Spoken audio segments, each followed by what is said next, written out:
You know how in like late August they put out the Halloween decorations at the stores, or like right after Halloween they put out the Christmas decorations? Well, guess what, everybody? It's basically January, so we're talking transfers. This is the Arsenal Vision post-match podcast. My name's Elliot. Block me on Twitter, Yankee Gunner. Look, when you're sitting around during an international break, it's too soon to preview the Liverpool game. It's too late to talk about the last game. And you're like, what's anybody going to want to hear about? Oh, there's always one well you can dive into. You can crank that bucket up, and it's always full of goodness, and that's transfers. So we will try to dive into the January transfer window, a little preview of that madness, if you will, because I got nothing else to talk about. But we do have a little bit of housekeeping to do. So we are going to open up the voicemail box and let you have your say on the podcast, ask questions, give your opinion on very specific topics. That'll open tomorrow. Now, for the time being, that is going to be for patrons only. And the reason is pretty obvious, right? Like, we haven't done it before. I have no idea how many it'll be, and just trying to sift through it. Like, I'd rather keep it to a community of people where the size is small enough that theoretically I can manage it. And if it goes well and we can open it up wider, absolutely want to do that. But so we're going to start it that way and see how it goes, and if it becomes something interesting. And we'll have an episode maybe every week, maybe every few weeks, depending on how it is, where we incorporate some listener ideas, questions, and opinions directly into the show. So we'll see how that goes. Another piece of housekeeping is tomorrow we'll have another episode coming out, an interview with Sarah Rudd, the former head of data analytics at Arsenal.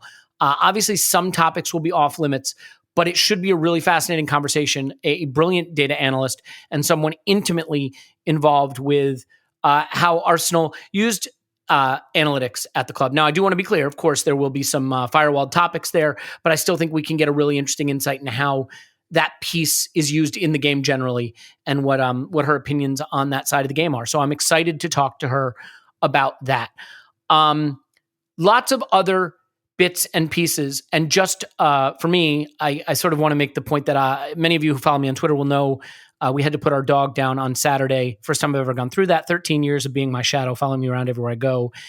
And it was harder than I think I expected. And when you go through that, I know it sounds silly, it's a dog, but like in the moment you feel like you will never be happy again. Like I felt like I'll never get over it. I'll never be happy again. This is the last time I'll ever feel good in my life. And it just made me realize there are people that deal with that every day, that feel that feeling. And that feeling of putting one foot in front of the other, trying to get through the next day, wake up and say, I'm going to get through this day.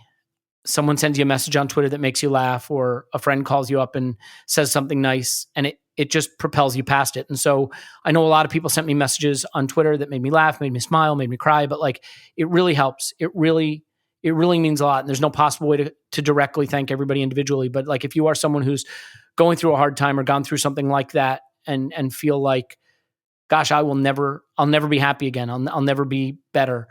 I definitely feel that in the moment, and just putting one foot in front of the other and trying to get to the next step is where I'm at. And so I hope that wherever you are, you're able to make that journey too. So thanks to everybody. Enough of that. Let's get started with the actual podcast and the silliness of talking about January, because why not? So Paul's on Twitter, Pause My Pants. Hello, Pause. Woohoo! Clive's on Twitter, Clive PFC. Hello, Clive. Hello. And Tim's on Twitter, Roberto. Hello, Tim. Hello there. Yeah, it's great to talk to you, gentlemen. Obviously, a big part of what helps get me through the day as well. So thank you to you guys for being here. I'm sorry, my woohoo was a bit jollier than it should have been, but anyway. No, we need it. Like you need to propel yourself forward, and the jolliness is appreciated. So, did you know that if all the electrons in your body, all the atoms in your body aligned in the same direction, you would move at 2,000 miles per hour? Talking about propelling yourself forward. Is that what happens like to my tongue when I open my mouth and the words? Possibly. It might explain it. So at least we know my tongue's atoms are aligned properly. Yeah. Well, that is interesting. 2,000 miles an hour would be good. I mean, think of the money you could save on like airfare and train fare and things like that. Just get places. Clothes. Yeah. Because, well, wait, why would moving fast? You're going at 2,000 miles per hour. But you'd be cold. Like you need the protection from the elements at that point. Or don't you? Would you be very, very warm? I don't know. The friction. I don't know. It depends what your altitude is, I guess.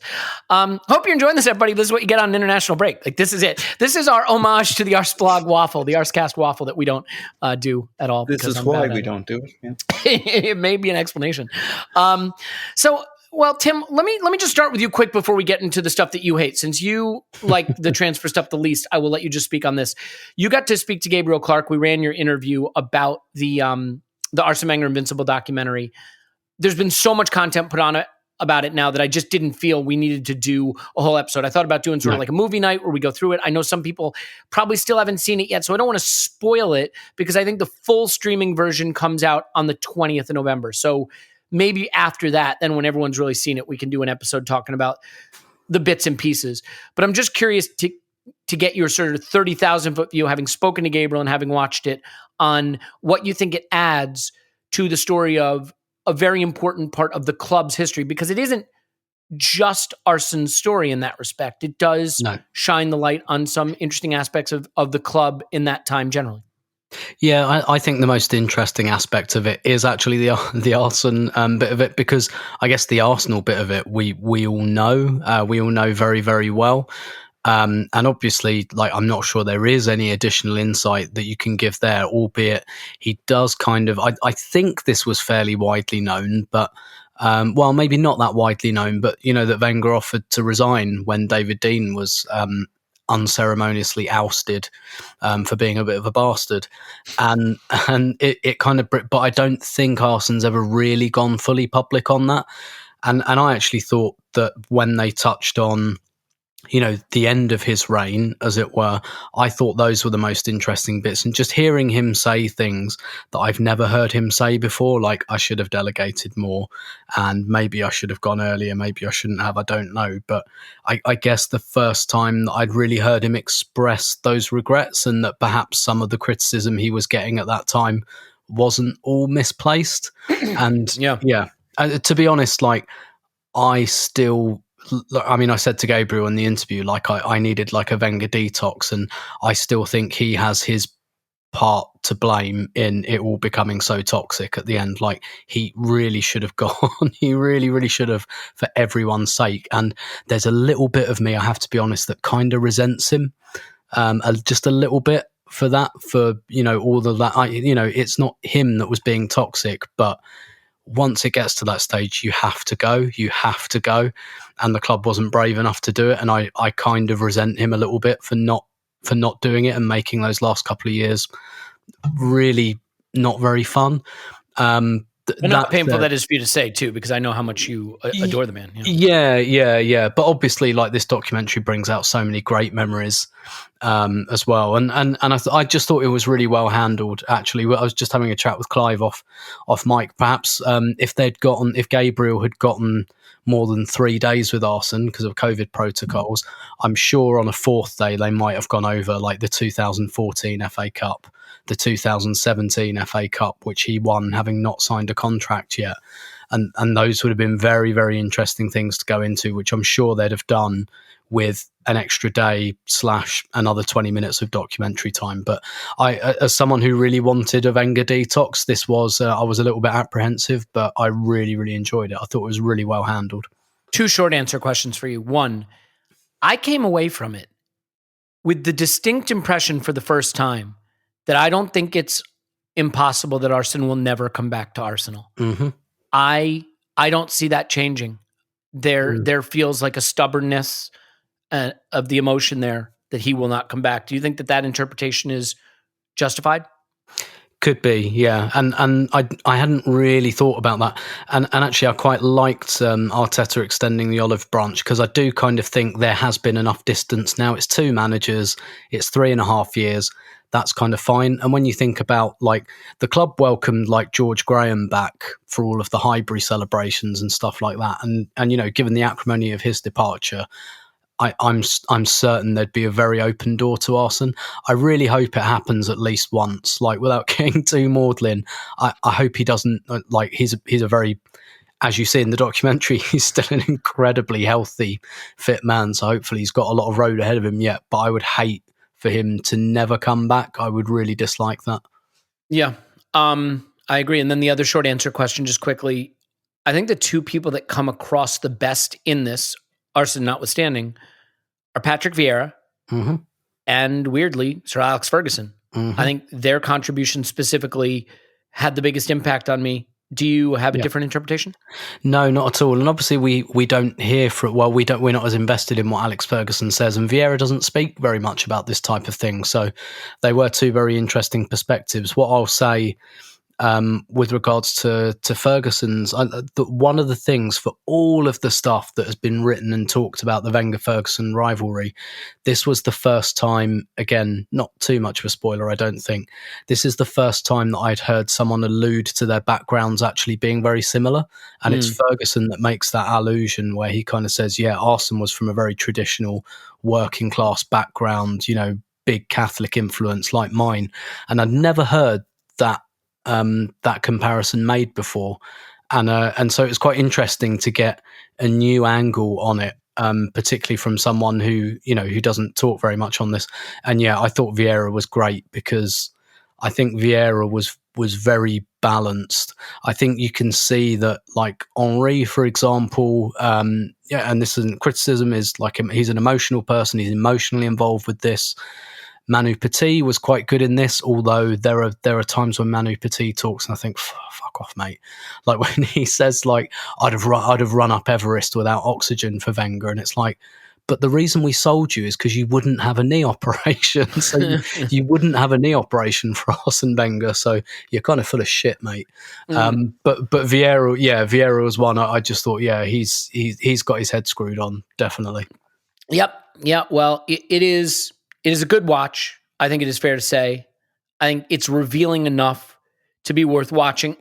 And while it is a nice walk down memory lane for the sort of golden era that is now sort of sepia toned, unfortunately, I think there's enough in there also that is thorny and uncomfortable and honest to be worth the viewing. So I enjoy that. And by the way, we have no affiliation with the movie or anything like that. So just happy to be able to talk about a good piece of Arsenal content.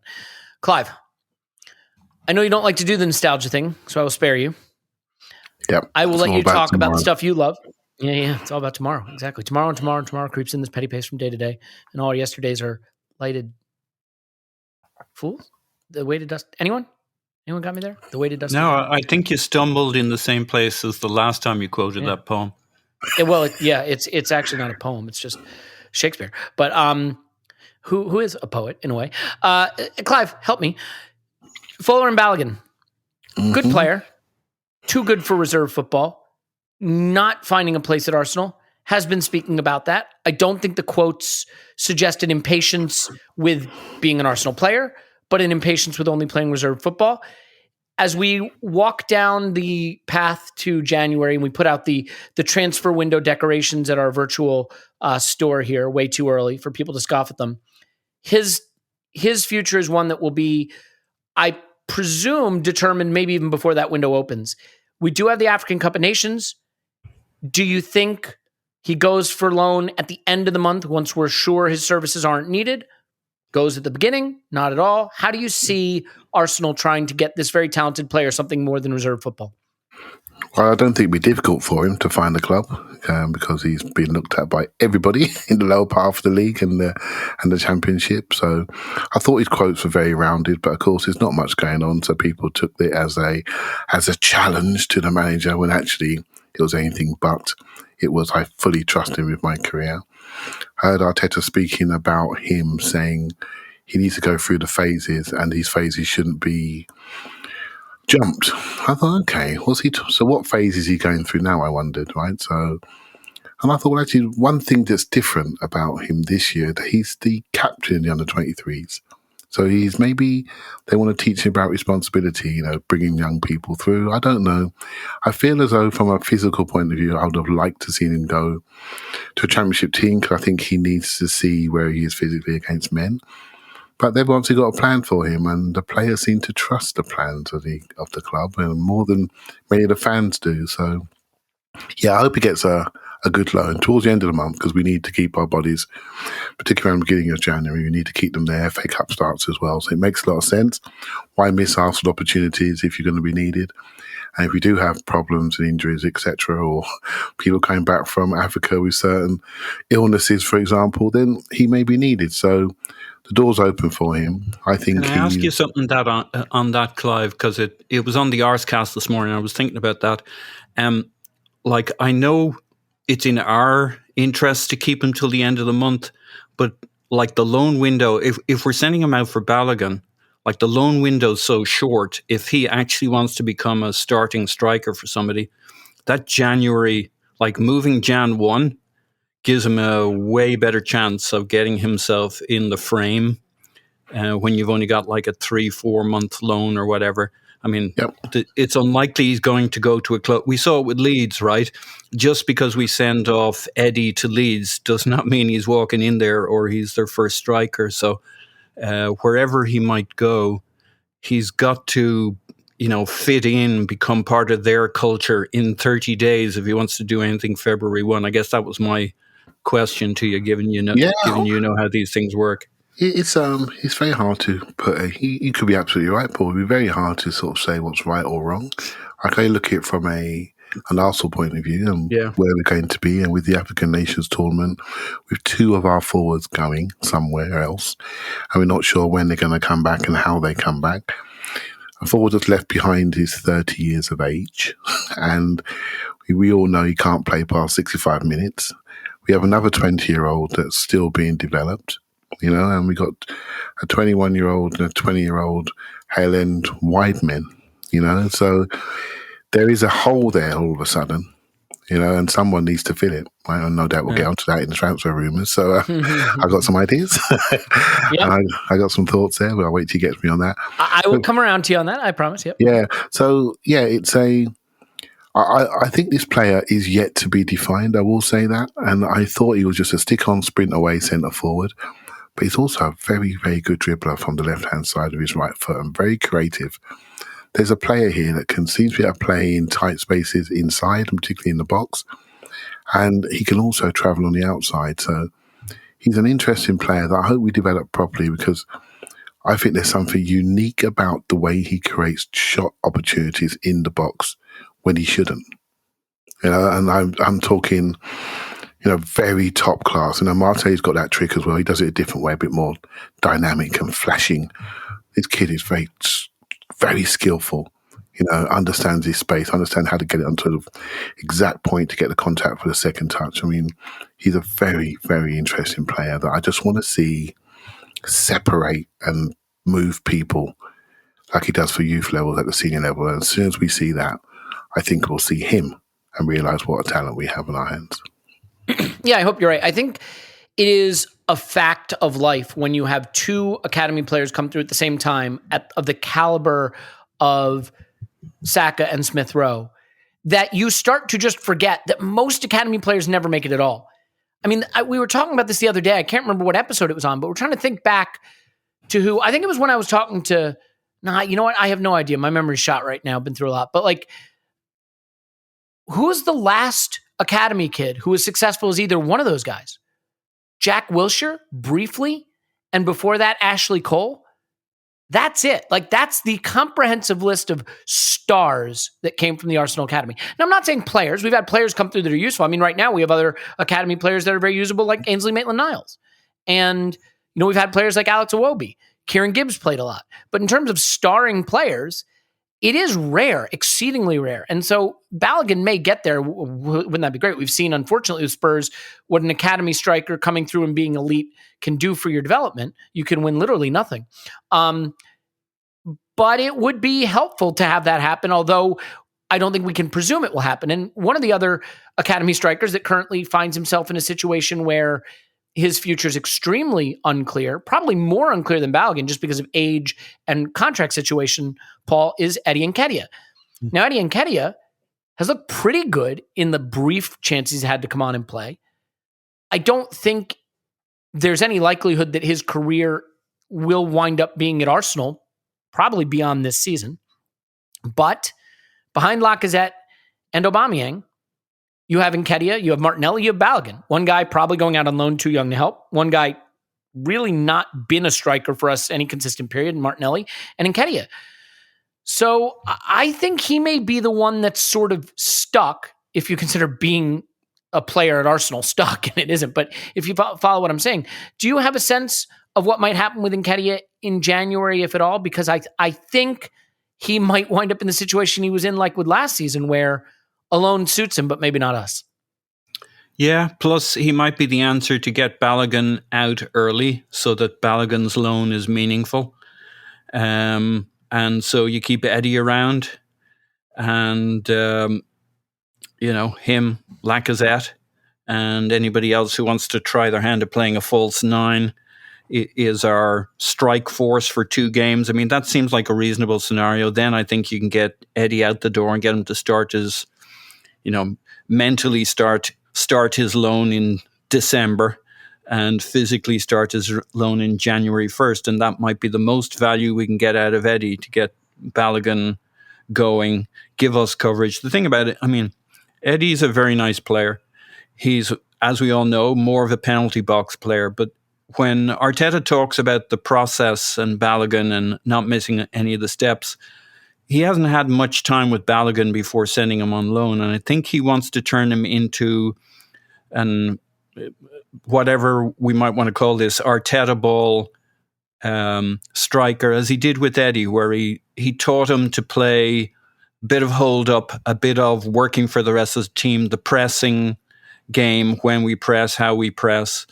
Eddie became quite a different striker for us, especially in the first half of last season, and doing a lot of leg work for the rest of the team, when he'd always been just the guy who finishes off the chance anywhere near the 6-yard box. And he's grown a lot.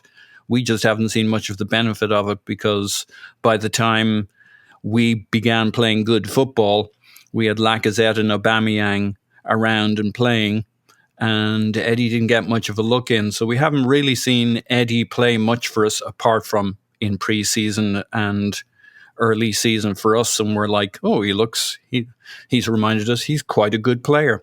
But he's also quite a good player because we're starting to get into the box and starting to feed him in the kinds of situations where he can look a bit better. So, I think he's a very good player who's going to do very well somewhere.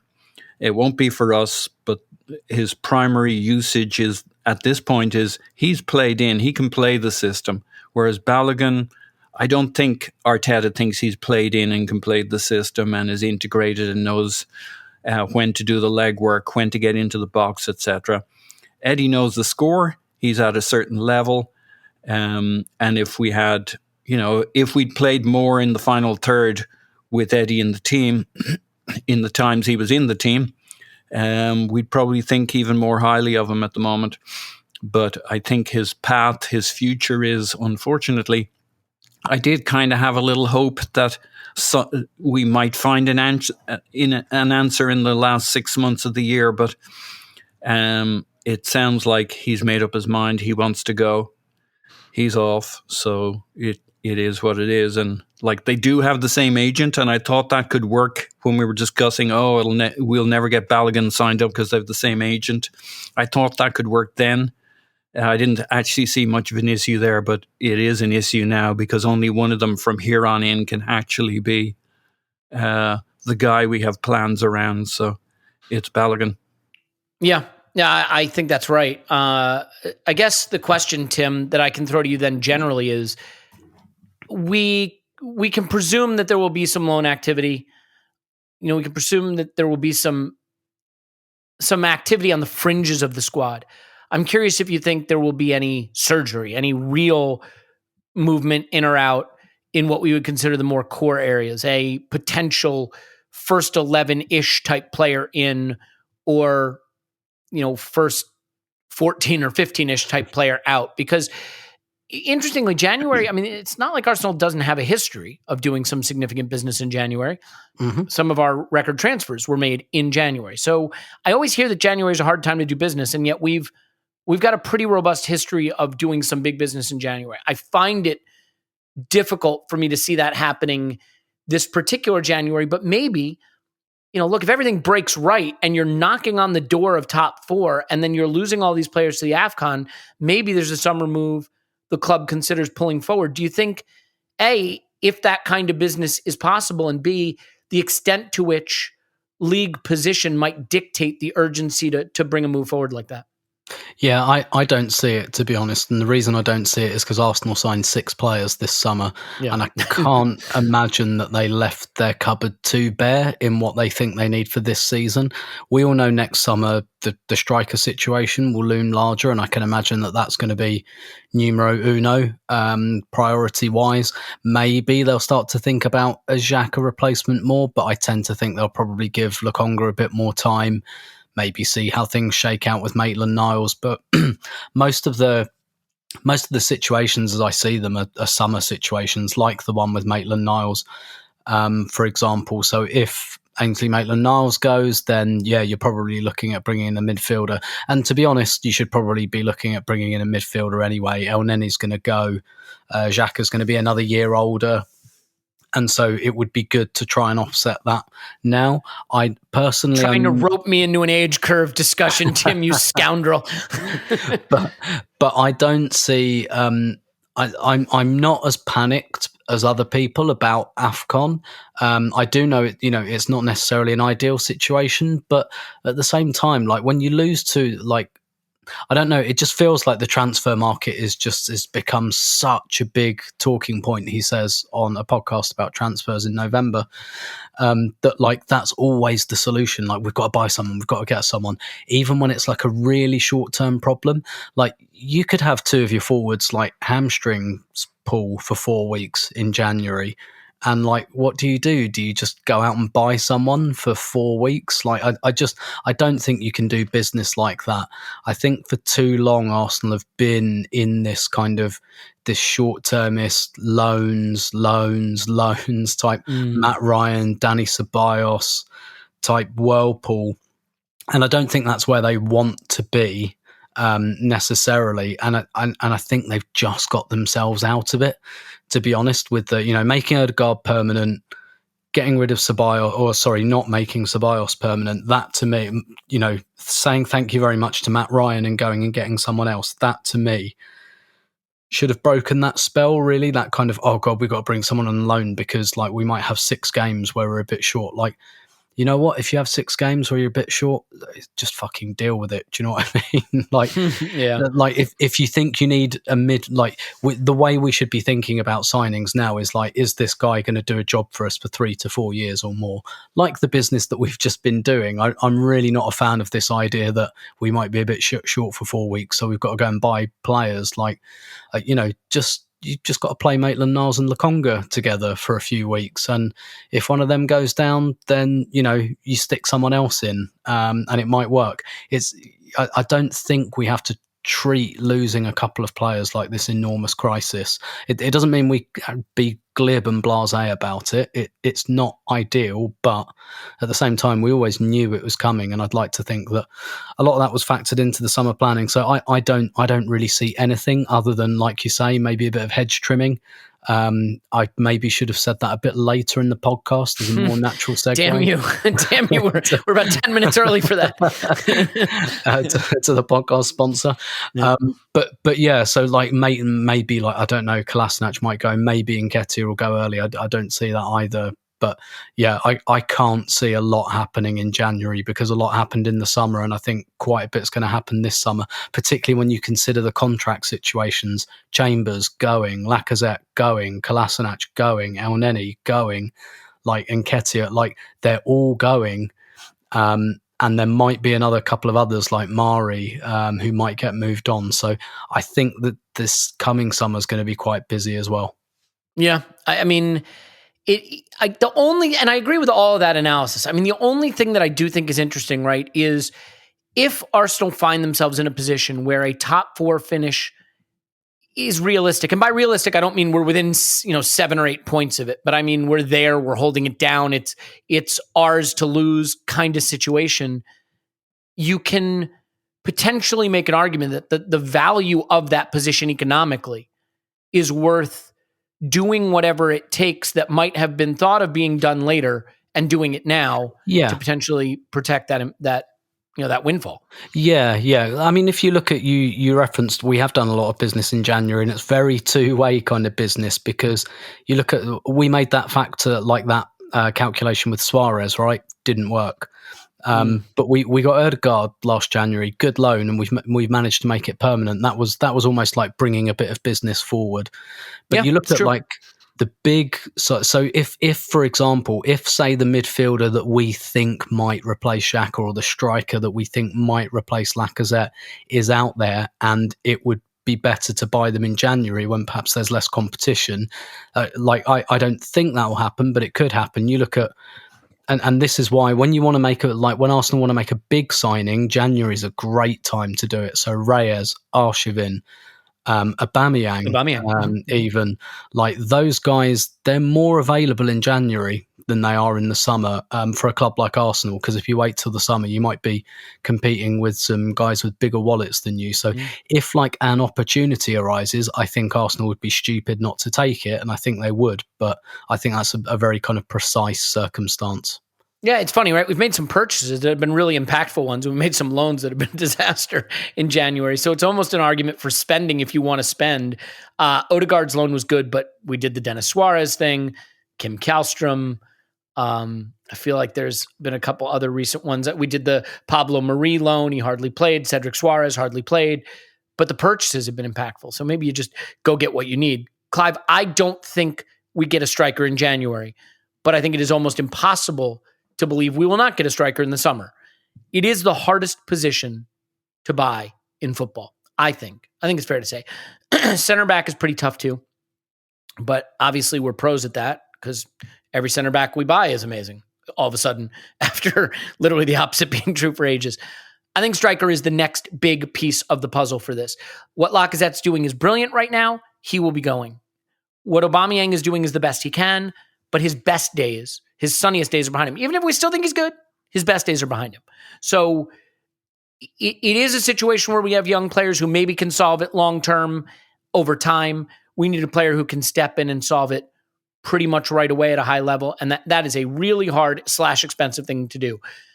I know you have thoughts on who it should be. There have been links to players like Vlahovic. Help me with the Napoli player's pronunciation. Osimhen, or something like that. Osimhen. Sorry, I'm bad at names, as you know, everybody. Me too. That one to me feels like just a little absurd, given that they literally just bought him for like 70 million, and they're in a title race. And like, what are you going to pay to get him away? Like, would a club that just bought a player for 70 million sell him for 80 million? Like, I can't really picture that. So I don't know. You tell me, is it going to happen in January or the summer, and who will it be? Yeah, so let's talk January first. So I think there's one player that I've sort of got my eye on, just based on rumours and reading and watching about him, and that's the Juventus Swedish forward Dejan Kulusevski, his name is, and he's a left-footed 6-foot+ winger from the right who can also play as a second forward. And given the fact there are doubts over some of our forwards, and given the fact that we've seen a metamorphosis in Arsenal since we've really brought Lacazette in on the build-up side of things, I think what this team really needs is security and build-up. Right? And we're very heavily reliant on the two youngsters who will have a down period. So I'm actually looking at that role before I look at the tip of the arrow role, because we have got sprinters who can run away, but we haven't got people who can, I think, are very good at build. I don't think they're strong enough. And so this Kulusevski is he's a bit of I always like to put players for comparisons, so people don't know the player, they can get a picture in their mind. But the way he receives the ball is very Van Persie-like on his left foot. He's a left footer with a banging shot, nice crosses, first-time shot from crosses. He can travel. He came from Parma, South Juventus, and he has dipped away and he's not playing. And so either Juventus are hocking him around, or we're just a victim of that, like we have been many times, to get a player out there. But when I look at the player, I think, you are interesting. We lack a bit of size in attack. He's not a first forward, but he definitely could be a very good second forward. Creative, can see pictures and can carry the ball. I do like that. The superstar ones you mentioned there, Vlahovic and Osimhen, the whole of the world is after them, and they're going to come with price tag. You can add Alexander Isak to that as well. I just got a feeling that it's going to be interesting to see how Arteta sees a centre forward role. He's never bought one. He's also given Aubameyang his contract. And I can't take my eyes off what Man City do. They almost play with false forwards, if you see what I mean. And I think Kulusevski can play that type of role. I've still not forgot when he played Smith Rowe as a false forward. And I don't know if it was an experiment because that's what he felt on the day or that's where he wants to go. That's where he sees the game going. I think, I told you this one, I sway on this one. Where is he going to go with it? For comfort, we think, let's get a big man up front and then we can whip crosses in and that gives us something we haven't got. That's more of a comfortable thing. But what I see the best of Arsenal at the moment, I see secure build-up and transitions, and you don't need to be a centre forward to transition. You just need to be somebody who can travel from zone to zone. And I'm, a player that could be massively effective for Arsenal if we were to get him. I don't believe we will. But someone like Raheem Sterling, you don't need to be a centre forward, but somebody that can move, pop it, go and sprint and run through will be very interesting. I think I really do. My mind is open on what this forward looks like. I think forward play is more important than the forward. I do feel we have a number of up and coming attacking mids that just need a bit of structure to play off of. And I think this kid from Juventus can do that. And there are others that could do that. And I do see his forward role being an enabling role more so than I see the blockbusting Thierry Henry, Aubameyang reincarnate, if you see what I mean. I do think we're going to be much more of a team play forward, will be the first one to come in. So that's where my mind's going at the moment. It'll be an interesting one to keep an eye on. I do think that in terms of the ceiling of this current project, there may not be a move we make that impacts it as much as this one. Now, we could get lucky, and this one might be important, but less important than we think because either Martinelli or Balogun might develop into the player that we need to solve that position. And that'd be fantastic as well. Paul, one more transfer rumor that is interesting. I think other than striker, it's probably clear that central midfield is an area where we might look to strengthen. Now, Maitland-Niles looking better and better and better might influence the decision to need to do that. Albert Sambi-Lokonga maybe being further ahead in his development might influence our feeling about whether we need to do that. And, Granit Xhaka, maybe we decide this coming summer that, thanks for the memories. I don't know. I mean, it'll be interesting. His absence first was keenly felt, but maybe less so as the weeks have gone on. There has been a link to Tyler Adams. And I have to admit, I don't know. It's funny, right? The part of me that is an American and thinks it would be fun to have an American full international at Arsenal would be kind of fun. Whether or not I think he is the caliber of player and the type of player that adds what would be missing is an interesting question. But you do look at it, central midfield, 22 years old, I believe, ticks the boxes of how this project works. The price seems doable coming from a good level at RB Leipzig, in a system that I think is compatible with what we would want to do. Do you have any specific thoughts on that rumor and whether that's something that might interest you? Well, the American angle would be great. It would be good for Arsenal. It would be good for us. So I like that aspect of it. I don't know a huge amount about him. I know he's well rated. I know he's quick. He's speedy. He's played in multiple different positions. He's flexible. I don't think Xhaka's going anywhere. always a popular opinion around here. It'd be hard for him to go anywhere, right? I mean, it's not just whether we'd like him to go somewhere. At this point now, it's a question of whether that even be an option. So yeah, and I know his loss. We've done okay without him, but you just need circumstances to play out a little differently, and suddenly we'd be like, oh, we really miss that experienced player. It does look like he's making good progress, so hopefully we'll have a couple of options in the January window. So I don't think. I think if Maitland-Niles and Sambi can keep doing what they're doing right now, I think we'll take the gamble for 2 games plus some cup games, which will get us through the January window. Are they saying Tyler Adams is available in January? It depends on who's saying it and how and the kind of level of clicks they're looking for. So, I'm reluctant to put any stock in it, but there's enough places reporting the interest that. Yeah, I'm still hanging on for the Ceballos rumor. Because I know you love that one. I don't see it happening. I got the shirt. He knows us. Clive we will know never him. forgive you for He's not breathing playing. that into existence. Yeah, we only need him for a few games. But my guess is if the player we really wanted was available in January, that's fine. I remember Edu saying that this window was a bit gone, was a big window, and that next summer we would look at, I think, if I remember it right, it was something like 2 or 3 players. And it just reminds me that they probably have a very clear plan of who they want and when they want them. And they want to build carefully. And I'm not saying this guy isn't a great profile. The chances that we're going to do it in January, that he was the guy we're looking for and that he wants to come here, I guess you can be skeptical about every rumor. I think we'll try and make do with what we have for the January, though the midfield is really sparse. I guess it depends how healthy everybody is. We're going along thinking we have three midfielders maybe going into January, but that can change quickly too. So it depends, but you can always get a loan. Yeah. Well, Tim, do you have a specific thought on that rumor or the midfield? I think.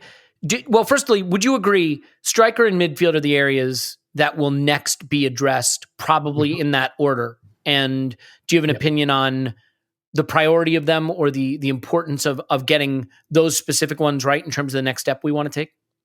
Yeah, so I think striker is excuse me, I think striker is the most important one.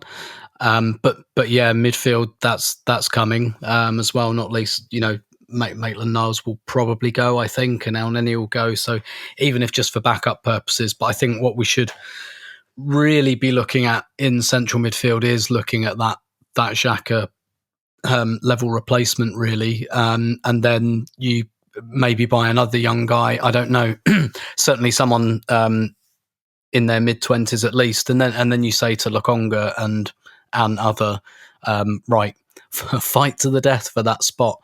But I do think the striker is the most important one. I also think it's the most fascinating one, just because, as Clive said, I think we Arteta hasn't bought one yet, because I mean he inherited a £172 million forward line that just doesn't work together. And there's an element of having to wait that out a little bit. And we've got a couple of young players who are having to wait that out a little bit. When you say the number, it's eye-watering, because 172 million, I assume you're talking Lacazette, Aubameyang, and Pepe. Yeah. And I think I'm right in saying we did the entire summer rebuild at that cost. Yeah. Right. And you look at the difference in future impact possibility. And again, it's really early, the early returns. I mean, like Aubameyang was very, very good when he came in first, and so was Lacazette. And so I don't want to hand wave the talent we got with that price, but wow, like your money can go a lot further if you spend differently. Yeah. They don't work together. And I think Pepe is a really interesting one, because I think I've said this before, I just can't see any other scenario than him, seeing out his contract for the next 2 years. I'm not convinced there's a club out there that have got the money and that will take a punt on someone like that. Like, teams don't really take punts anymore. Like, teams are getting smarter. I was listening to an interesting discussion about managers today, and people were talking about Frank Lampard and kind of saying, well, you don't want to be too choosy about your next job, because there's reports that he's turned down Norwich and he's turned down Villa, which is well within his rights to do. But they were kind of saying, well, there's not that many jobs that come up, and eventually you're going to have to take one, but you kind of got to take the right one as well. Otherwise, like you're in that kind of zone where you might get forgotten, but at the same time, you might take the wrong job and therefore be kind of cast aside forever. So it's quite complicated. But even like someone said to me, "Oh, maybe Newcastle will buy Pepe because that's the big thing now, isn't it? Everyone's unwanted players. Oh, Newcastle will buy them," and it's like, but they've already got St. Maximin. So like that's arguably the one position where they're actually sorted and have no immediate need to upgrade. So. Pepe, that's a really interesting one for me.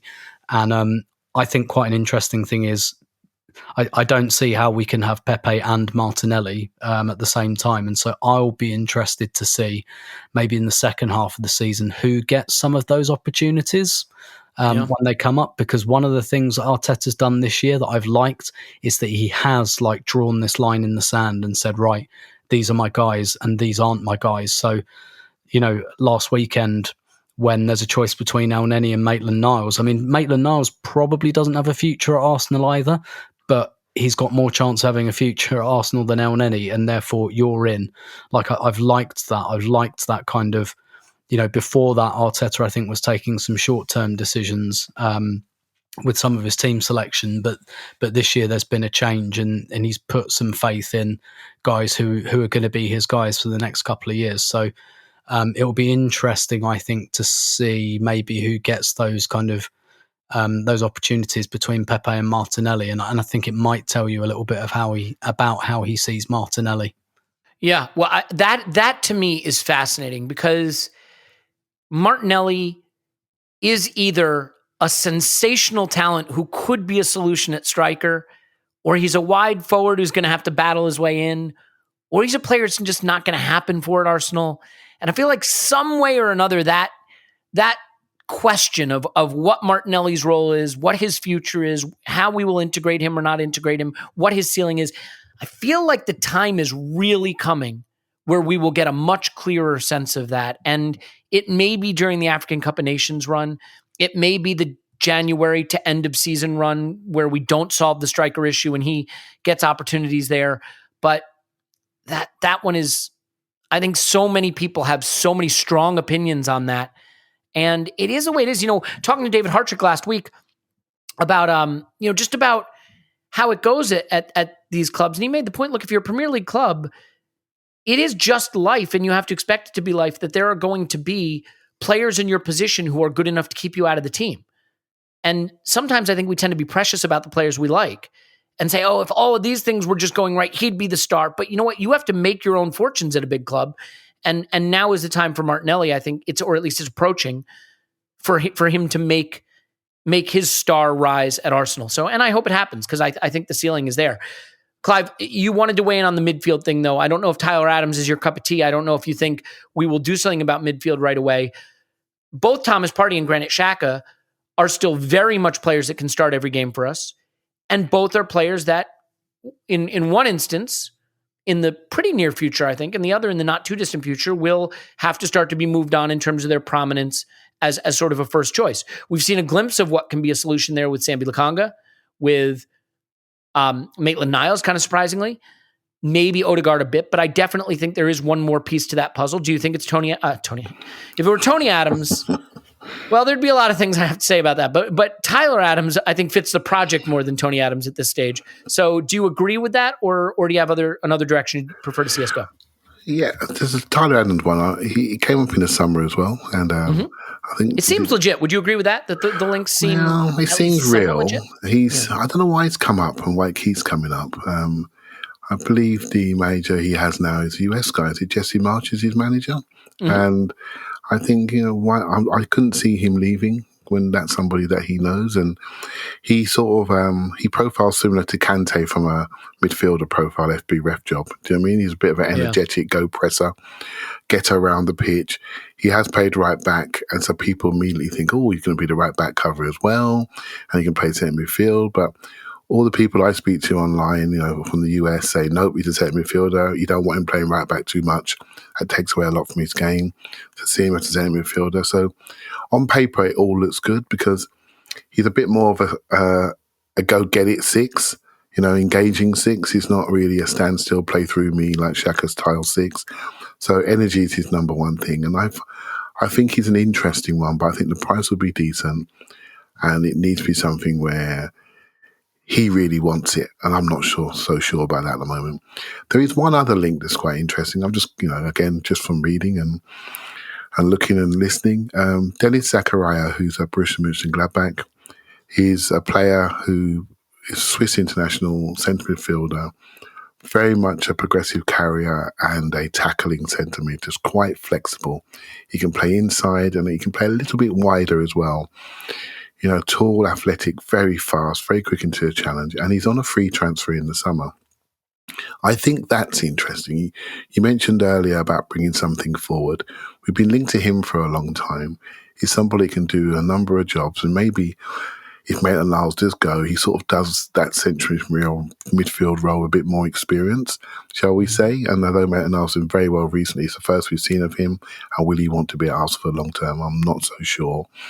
So I do like that Zakaria link. I think it's something that it would help us now, but also it would help us for many years to come. He's 23, good age, the right thing to do. And also there is a link between Eddie and Nketiah and Borussia Mönchengladbach. So there is talk of two players, 6 months of their contracts to go. There's talk a little bit of it may suit both parties. So again, I've only read it. I've got no contacts, but I think that's an interesting link. So I've been a bit more realistic with January, with the two people that I think that we are linked to in Zakaria and Kulusevski. I think one's not in the team and is a project as a forward, and he's a post-up forward that can play wide and inside. I think that's the flexibility that we need. And you have a centre midfielder that can play either side 8, can do a good up and down athletic role, pressing role, progressive carry role, better than a Joe Willett could. He's that style of player. So interesting ones to watch. They're the two that I'm sort of looking at with half an eye on, if you want to say it. Well, that's interesting to me. Look, the real likelihood, and I hate to burst everybody's bubble, is that the players we got are the players we got, and that's what we're going to have for the rest of the season. I don't have a problem with that. I think we can absolutely go to battle with these players, and I think they're good enough. The question is, can we get through that AFCON period unscathed? I think there are going to be a lot of clubs that have that same question. The problem is a lot of the clubs that we want to battle with maybe are clubs that are better resourced in some respects. Like if a Manchester United needs to strengthen, they can. I don't know that they need to in any position other than coach. We'll see. We'll see how it shakes out. I want to take a quick break to tell you about our podcast daddy.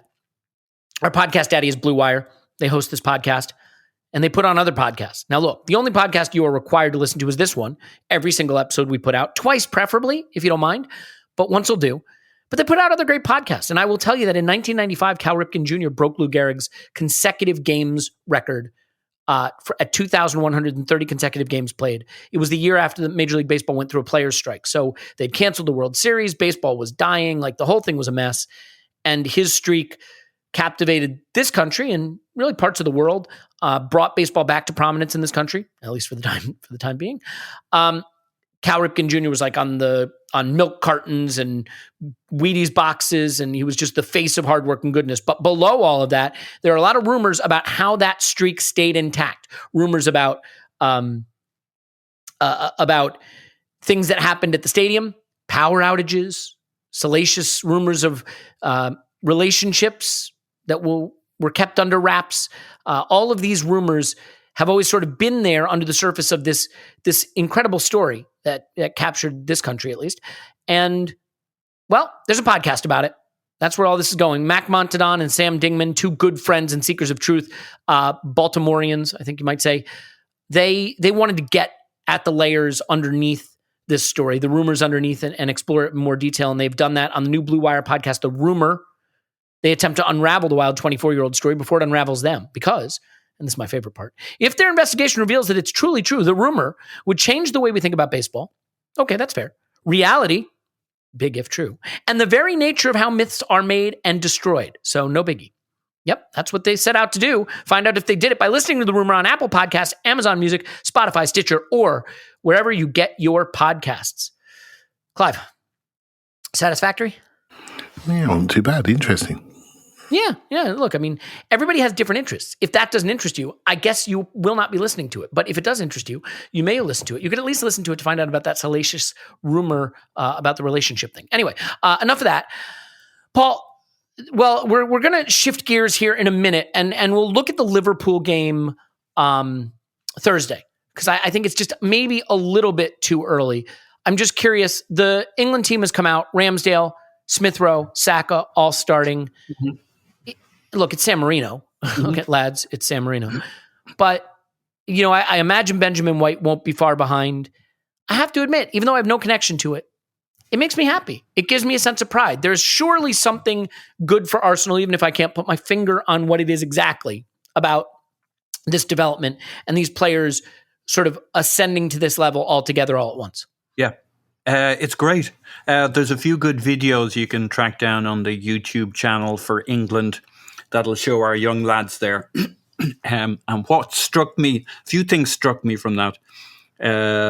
Gunner Blog shared the one on the goalkeeping. I don't know if you've had a chance to look at that. Did you look at it?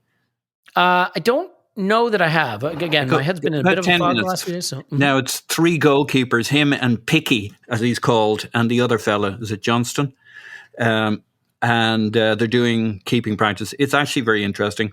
But what struck me at the end of that was Picky's in trouble because Ramsdale is really fucking good. When you look at the eye-catching saves of those 3 keepers, it's like, holy shit, that thing he did against Leicester, he's a superstar, Ramsdale. Absolutely eye-catching saves in practice. So that was the goalkeeping one. Then there's a couple of ones with Smith Rowe or the overall crowd. And what really struck me with Smith Rowe is he's a very, very young boy. And the fact that there's the reporting about how he heard that he'd made the England team and he ran downstairs to tell his mom, reminds you he's living with his mom, and that they have to send his chef around so that him and his mom can eat the right food and stuff, because he was eating takeout because they told him what to eat and he didn't listen. And, he's just a kid. Now, on the plus side, he's a kid who's wired the right way. Like, he's a good kid. So there's kids and there's kids, and this guy's very young. I think in a way that Saka isn't young, Smith Rowe is. But you see him in with the England crowd, on exercise bikes beside Harry Kane and stuff, and you just know he feels like a kid, and these guys are like these Adonises, these fully grown men, and I just get a sense that this is going to do him a tremendous amount of good to be in among that team. And when you look across the team, I mean, the England team is absolutely phenomenal these days in terms of the talent there. I've a completely different feeling about having Arsenal players in this England team than, say, 10, 15, 20 years ago, where it was always a clown show and a shit show, and it was just kind of a mess. But you look across the talent in there with, Sterling, Kyle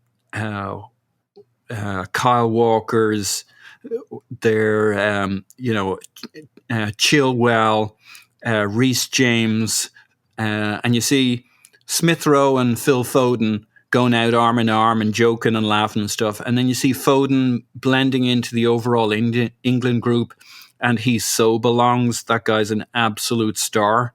And to me, that kind of feels like a little pathway for Smith Rowe through Saka and Foden to become part of that, to feel part of it, and to grow in terms of his personality, his leadership. I think being part of the England setup, where in the past it might have worried me, will do him tremendous good, and he'll grow more and more into, because he's riding a high at the moment, and he's got the hot hand and he's scoring goals. But then seasons take a bit of dip. You get a bit of a setback. We hit the true winter months, and so he needs to develop the maturity where he becomes one of the leaders. And I'm very happy as part of the England setup.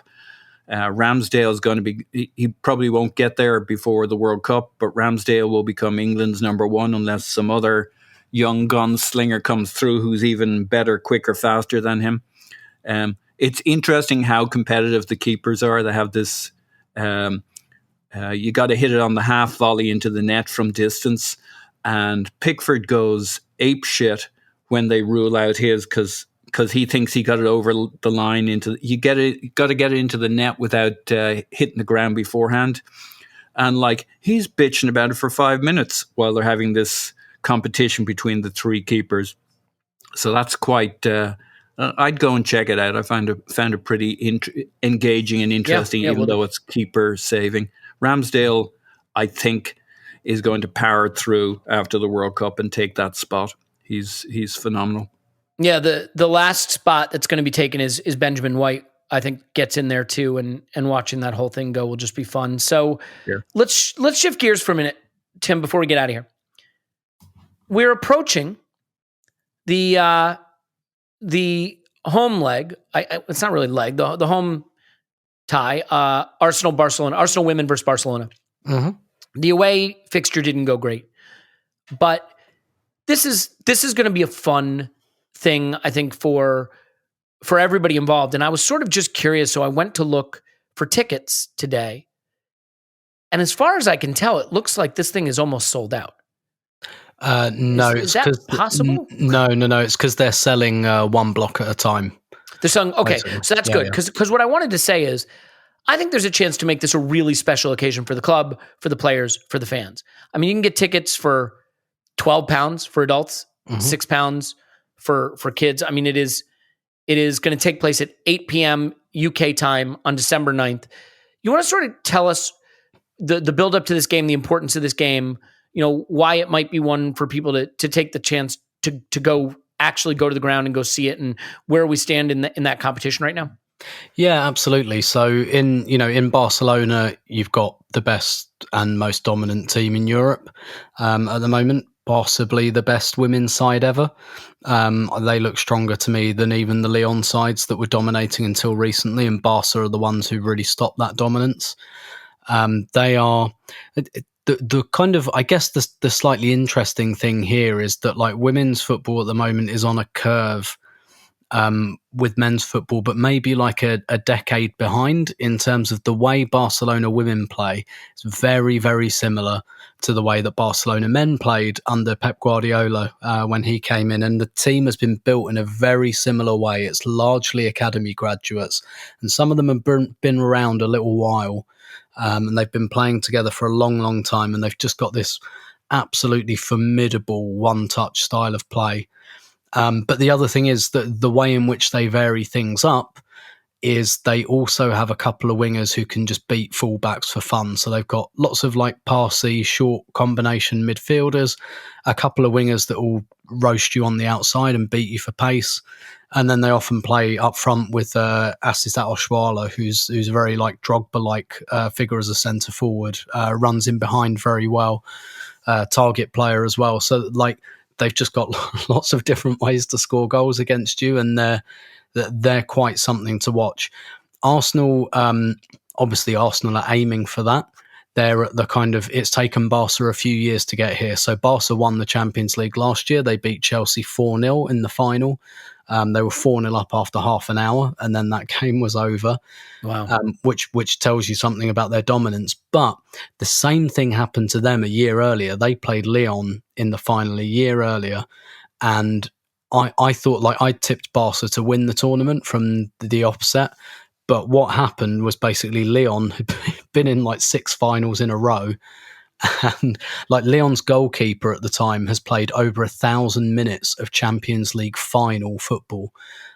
So like they really had that muscle memory, and Barca didn't, and Lyon won 4-0. And it was a whitewash in exactly the same way that Barcelona whitewashed Chelsea. So they've been on a bit of a journey to get here. Arsenal are aiming for that. They know it will take them a couple of years to get that. But what Arsenal are doing is they're going like the Klopp route under Jonas Eidevall. They're going really high pressing, transition kind of football, going front to back much more quickly. Like they've really changed tack in terms of style compared to Joe Montemurro. And that's the manager's style, but also because the manager thinks, a bit like it was in men's football, that's the next evolution in the game, that these are professional players now. They've got fitness coaches and things like that, so they can go and press for 90 minutes if they want to, which is not an avenue you could have really taken in the women's game a few years ago when it was largely amateur. So Arsenal are at the kind of beginning of this journey where they think that their style of football in a couple of years will kind of overtake Barca's style. At the moment, it's probably a slight mismatch. As you referenced, Arsenal lost the away game 4-1, which was not really unexpected. Again, given that Barca beat Chelsea 4-0.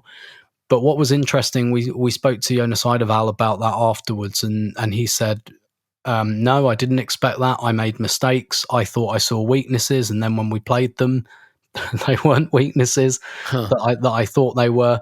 And he spoke really interestingly about the psychology of when you play a team like Barca, when you get the ball, you have to not be scared, and that's very difficult. And his exact words were, when you get the ball, you don't see Arsenal players anymore, you see Barca players.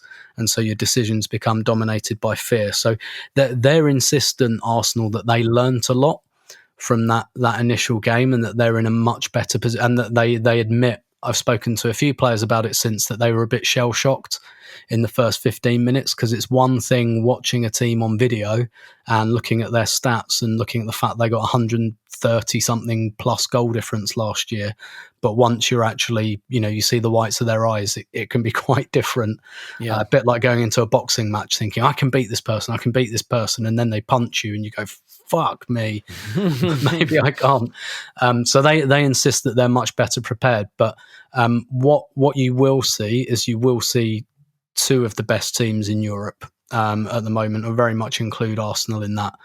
And you'll get a really, really good game between two contrasting styles. But one of the other really big reasons to go is Arsenal have effectively given up home advantage for this, because I'm sure footballistically they'd have preferred to have played at Meadow Park, where they're a bit more familiar, pitch is a bit tighter. The bigger pitch will probably suit Barcelona a bit more than Arsenal. But then again, if Arsenal are looking to play on transition, maybe they'll like the spaces.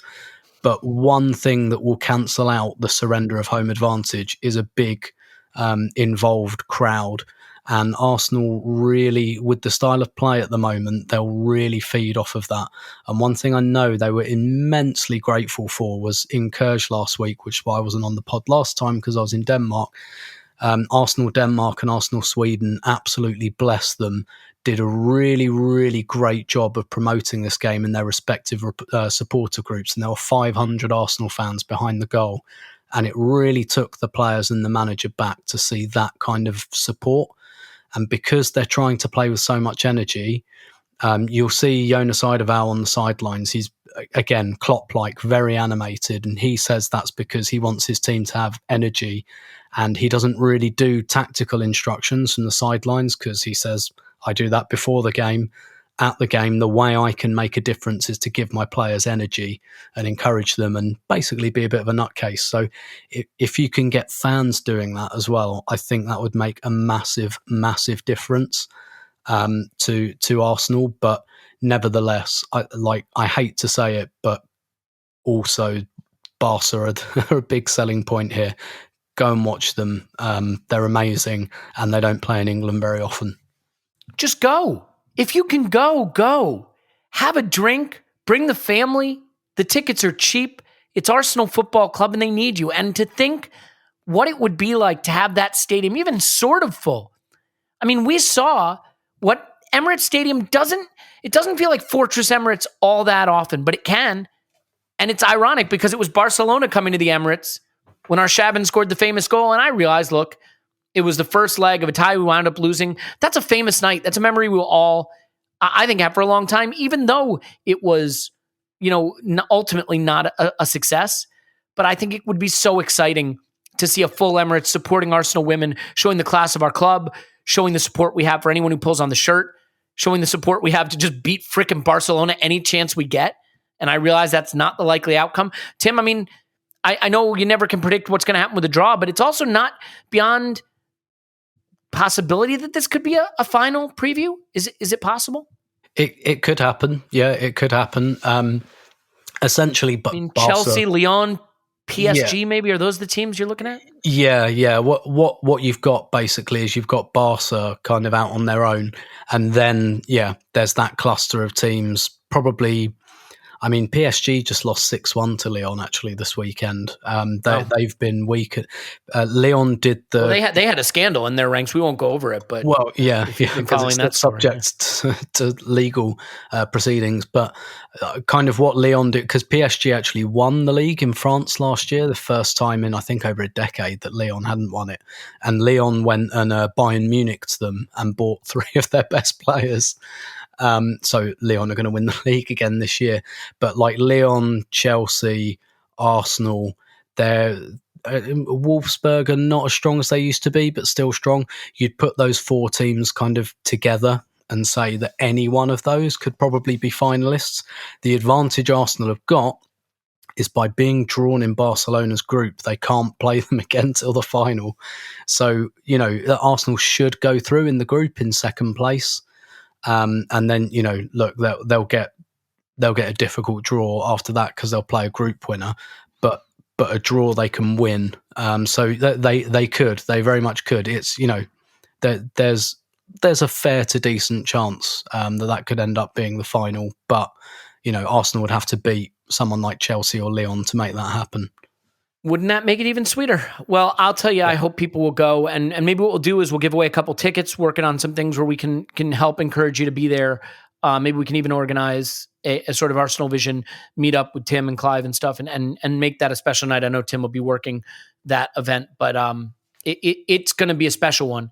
And I think it would be really cool to see the Emirates make that into another memorable night. So let's leave it there. I think that's good. What we're going to do, remember, we're going to open for patrons the voicemail box line tomorrow. We're going to have the Sarah Rudd interview, former head of analytics at Arsenal. We're going to have a big run up to the Liverpool game. We're going to have a new announcement on our YouTube side, trying to do some more YouTube stuff and getting some help with that from someone very talented. So lots of good stuff to announce. But I think over the hour mark, and it's very interlully, and we've got the Arsenal players going for England. So I know Clive's only 10% invested in this at this point. So we should say goodbye. Clive's on Twitter at ClivePFC. Thanks, bud. Thank you very much. Smith Rowe or Saka scored yet? I'm not watching. I'm dedicated to the podcast. Liar. Paul's on Twitter. Pause my pants. Thanks, Pause. Woohoo. Tim's on Twitter. It's Roberto. Thanks, Tim. My pleasure as always.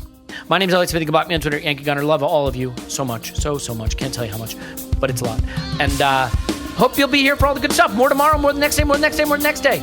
And then we beat Liverpool, and it only gets better from there. We love you, and we'll talk to you after Arsenal 10, Liverpool 0.